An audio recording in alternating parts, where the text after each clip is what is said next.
باہر جاتے ہوئے عورت کو کپڑا عبایا چادر وغیرہ کتنا نکالنا چاہیے؟ دیکھیں عورت کا جو پردہ ہے نا، ایک ہے بیسک پردہ بنیادی جو ہر عورت نے کرنا ہی کرنا ہے، وہ کیا ہے کہ پورا جسم چھپا ہوا ہو سوائے چہرے اور ہاتھ کے. یہ تو پوری امت کا اجماع ہے کہ اتنا پردہ تو عورت نے، بولو بھائی، کرنا ہی کرنا ہے، اس میں کسی کا اختلاف نہیں ہے. بال نہیں کھول سکتی، کلائیاں نہیں کھول سکتی، پنڈلیاں نہیں کھول سکتی، پاؤں، چہرہ اور ہاتھ. یہاں تک سمجھ میں آئی بات؟ یعنی یہ تو اس کا تو آپشن ہے ہی نہیں سر کے بال کھولنے کا یا سر سے چادر ہٹ جائے. دوسرا ہے چہرے کا پردہ. تو چہرے کے پردے کے بارے میں علماء کا اختلاف ہے. امام ابو حنیفہ رحمہ اللہ کی رائے یہ کہ چہرے کا پردہ فرض نہیں ہے. امام شافعی اور امام احمد بن حنبل کی رائے یہ کہ چہرے کا پردہ بھی فرض ہے. بالکل ایسے ہی وہ کہتے ہیں اس میں بھی سرے سے کوئی آپشن عورت کے پاس ہے ہی نہیں، وہ چہرہ لازمی ہر قیمت پہ اس نے چھپانا ہے، اس میں گنجائش کا پہلو نہیں ہے. جیسے سر کے بال چھپانے ایسے چہرہ بھی چھپانا. امام حنیفہ کی جو اصل رائے ہے وہ یہی ہے کہ چہرے کا پردہ فرض نہیں ہے اصل کے اعتبار سے. تو چہرے کا پردہ جو فرض ہے وہ جہاں فتنے کا خوف ہوگا تو وہاں فرض ہوگا، جہاں فتنے کا خوف نہیں ہے وہاں فرض نہیں ہے. فتنے کا خوف ہو پھر بھی فرض نہیں ہے، ایسی کسی فقیہ کی رائے نہیں ہے. کیونکہ قرآن مجید کی جو آیت ہے نا، یدنین علیہن من جلابیبہن، جب گھر سے باہر نکلو تو اپنے اوپر چادریں ڈال لیا کرو، تو ظاہر اس میں چہرہ بھی آئے گا. تو وہ فتنے کے خوف ہی کے موقع پر اللہ نے فرمایا. تو جہاں بھی فتنے کی نوعیت چاہے کسی بھی نوعیت کی ہو، تو اس پر علماء کہتے ہیں کہ جوان عورت کے چہرے میں فتنے کا خوف بہرحال موجود ہے. سارے تو مسائل چہرے ہی سے پیدا ہوتے ہیں نا، تو اس لیے فتنے کی وجہ سے چہرے کے چھپانے کا حکم دیا جائے گا. اور فتویٰ اسی پر ہے کہ اگر کوئی جوان عورت چہرہ نہیں چھپاتی تو وہ گنہگار ہوگی. امام حنیفہ کا جو قول ہے نا چہرہ فرض نہیں ہے، وہ اس صورت میں کہ جب فتنے کا خوف نہ ہو. یعنی یہ اس میں ایک نرم پہلو نکلتا ہے کہ بعض دفعہ ضرورت ہوتی ہے چہرہ کھولنے کی، بعض دفعہ خوف ہی نہیں ہوتا بالکل بھی.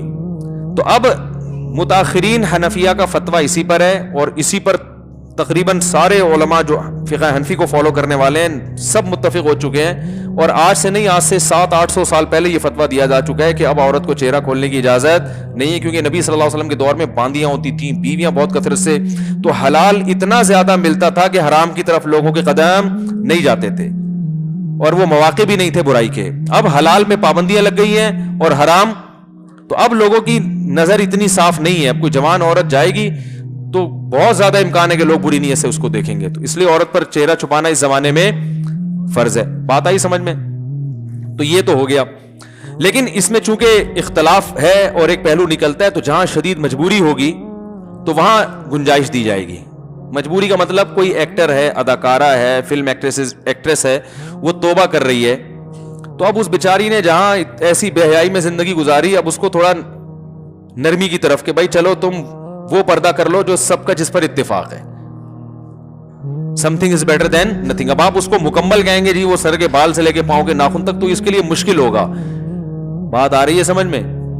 تو ایک علماء صلحاء کے گھرانے کا معاملہ کچھ اور ہے، ایک بالکل لبرل عورت جو بیچاری توبہ کر رہی ہے، تو اس کو تو گنجائش کا پہلو دیا جائے گا نا. بھائی پہلے تو بالکل ہی ڈانس کرتی تھی، ناچتی تھی، گاتی تھی، ایکسپوز کرتی تھی، چلو اب اتنا ہو کہ چہرہ کھول لو، باقی جسم ڈھانپ لو.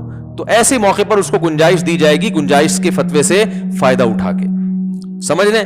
یا کسی عورت کے لیے اور مشکلات پیش آ رہی ہیں معاشرے میں، بہت جینا حرام کر دیا، بعض دفعہ رشتہ دار طلاق تک دے دیتا ہے شوہر پردہ کرنے پر. تو جہاں عورت کو یہ خطرہ ہو کہ میاں طلاق ہی دے دے گا، تو عزیمت تو یہ کہ لے لے طلاق. لیکن وہ خطرہ ہے کہ بھائی طلاق کے بعد میں کہاں جاؤں گی، کسی برائی میں نہ پڑ جاؤں. تو پھر ایسی صورت میں بھی اس عورت کو گنجائش دی جاتی ہے، بھائی مجبوری ہے، تمہارا شوہر نالائق ہے، زبردستی کر رہا ہے، تو چہرہ دیور کے سامنے ایسی مجبوری میں کھولنے کی گنجائش ہوگی. انشاءاللہ گناہ بیوی کو نہیں ہوگا، شوہر کو پھر بھی گناہ ہوگا کہ مجبور کیوں کر رہا ہے اس کو. تو یہ ہے. تیسرا پردہ ہے وہ ہے تقوی. تقوی کا تقاضا یہ ہے کہ عورت سر کے بال سے لے کے پاؤں کے ناخن تک اپنے آپ کو. اچھا یہ جو بوڑھی عورتیں یہ چہرے کے پردے سے مستثنا ہے، ان پر لازم نہیں کیونکہ اس میں فتنہ نہیں ہوتا. تو تقوی کا تقاضا یہ ہے کہ سر کے بال سے لے کے پاؤں کے ناخن تک اپنے آپ کو ڈھانپ لے، جیسے عرب عورتیں کرتی ہیں. دیکھا ہوگا دیندار عرب عورتیں، ہاتھوں میں دستانے ہوتے ہیں. بعض حضرات یہ بھی کہتے ہیں اتنا پردہ اسلام میں نہیں ہے، پورا جن بنا دیا اس کو، ایسا یہ غلط ہے. اسلام نے پردے کو اپریشیٹ کیا ہے، جتنا زیادہ اپنی مرضی سے عورت پردہ کرے گی اتنا زیادہ پسندیدہ ہے. صحابیات میں مخدرات بھی ہوا کرتی تھیں. مخدرات کہتے ہیں وہ عورتیں جن کے جسم کے کپڑے پر بھی کسی کی نظر نہیں پڑتی تھی، اتنا اپنے آپ کو مردوں سے چھپاتی تھی. تو اسلام نے عورت جتنا زیادہ پردہ کرے گی اس کو اپریشیٹ کیا ہے. ہاں بشرطے کہ اس سے ضروری کاموں میں حرج نہ ہو رہا ہو. اب جوائنٹ فیملی میں بہو صاحبہ نے مخدرات میں شامل کر کے دروازہ بند کر کے کنڈی لگا دی کہ دیور کی میرے کپڑوں پہ بھی نظر نہیں پڑنی چاہیے, تو یہ تقوی کی یہ مقام تو حاصل ہو گیا, لیکن روٹیاں کون پکائے گا بھائی, گھر کا کام کون کرے گا ہے, یا جو بھی گھر کے کام کاج ہیں جو سب نے مل بانٹ کے کرنے ہیں, وہ تو ایسے موقع پر اس کو کہا جائے گا چہرے کا پردہ کریں آپ, باقی جتنا پردہ کام کاج کے دوران اگر کچھ تھوڑی بہت کلائیاں کھل جاتی ہیں یا ہاتھ کھل جاتے ہیں وہ معاف ہیں. امام یوسف رحمہ اللہ سے صراحتاً منقول ہے کہ جوائنٹ فیملی میں اگر گھر چھوٹا ہو, عورت برتن دھوتے ہوئے اس کی کلائی کھل جائے اور دیور کی نظر کلائی پہ پڑ جائے تو انشاءاللہ گناہ نہیں ہوگا, کیونکہ اس سے بچنا بہت مشکل ہے نا. اب آستین پوری یوں کر کے وہ برتن دھوئے گی تو آستینیں گیلی ہوتی ہیں, تو تھوڑا بہت اس کو آستینیں چڑھانی پڑتی ہیں, احتیاط کے باوجود بعض دفعہ نظر پڑ جاتی ہے. ہمارے یہ بھی فرمایا کرتے تھے عورت جوائنٹ فیملی میں پردہ کرے, چہرہ چھپائے, لیکن اگر بے احتیاطی میں چہرے پہ دیور کی نظر نہ چاہتے ہوئے غلطی سے پڑ جاتی ہے تو کوئی بات نہیں, معاف ہے, کیونکہ اب گھر میں رہتے ہوئے اتنی بے احتیاطی ہو جاتی ہے, اس میں زیادہ مسئلہ کھڑا کریں گے تو گھر کا ماحول خراب ہوتا ہے. تو پردہ کرے چہرے کا, لیکن اگر کبھی غلطی سے بے احتیاطی ہو جائے تو انشاءاللہ معافی ہے. لیکن میں آپ کو ایک بات بتاؤں, جو محتاط لوگ ہیں نا, ہمارے ایسے بہت سے اساتذہ ہیں جن کے گھروں میں کئی بھائی ہیں ماشاءاللہ, بیویاں بھی ساتھ رہتی ہیں, وہ کہتے ہیں 10 سال ہو گئے ہم جوائنٹ فیملی میں کبھی ہماری نظر اپنی بھابھی پہ نہیں پڑی. وہ بتاتے ہیں کہنے غلطی سے بھی نہیں پڑی. تو تمیز اگر ایک دفعہ مارکیٹ میں آ جائے نا تو وہ ایسا غلطی سے بھی ہوتا نہیں, لیکن بہرحال ہو جائے تو معاف ہے. یار ہم تو 10 سال سے رہ رہے ہیں, کبھی نظر بھی نہیں پڑی, اکٹھے رہ رہے ہیں, نہیں پڑی. تو وجہ اس کی ہے کہ ان کو پتا ہوتا ہے بھائی بیگم آ رہی ہے یا بھابھی ہے, بھابھی آ رہی ہے تو نظر وہ خود ہی نیچے کر لیتے ہیں, بھائی ٹھیک ہے انہوں نے کھانا رکھا چلی گئی, نظر پہلے سے نیچے. جو جس کی نگاہیں خراب ہوتی ہیں نا وہ پہلے دروازے پہ یوں کر کے دیکھ رہا ہوتا ہے, آنے تو دو, پہلے دیکھوں گا میری بیگم ہے یا بھابھی آ رہی ہے, آنے دو.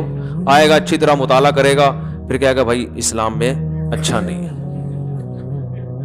اور جو تقوی والا آدمی ہوتا ہے وہ نظر ریچ ہی کرتا ہے, وہ کہتا ہے اگر بیگم ہوگی تو خود ہی منہ سے بول دے گی نا کہ میں بیگم ہوں, تو نیچے رکھو منہ نظر.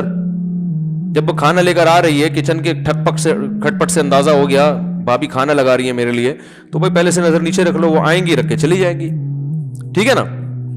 اور اگر بیگم ہے تو بیگم منہ سے خود ہی بول دے گی, بھائی بیگم تو ایسا بولتی ہے, آپ کو پتا ہے اس کو چپ کرانا مشکل ہوتا ہے. بولے گی بڑے شریف بن رہے ہو ہیں, وہ بولے گی نہیں, وہ ایسا بولے گی کہ بلوائے گی آپ کو پھر وہ. خیر, تو تمیز والے سب اگر ہو جائیں نا تو معاملہ آسان. ایک جوائنٹ فیملی میں گھر کی خواتین سارے کام کاج بھی کر لیتی ہیں اور پردے پر بھی عمل ہو جائے. ایک بھی اگر شرارتی ہوگا نا دیوروں میں وہ فتنہ کھڑا کرتا ہے, اور ہوتے ہیں, اللہ معاف فرمائے, آپ لوگوں کے علاوہ کی بات کر رہا ہوں.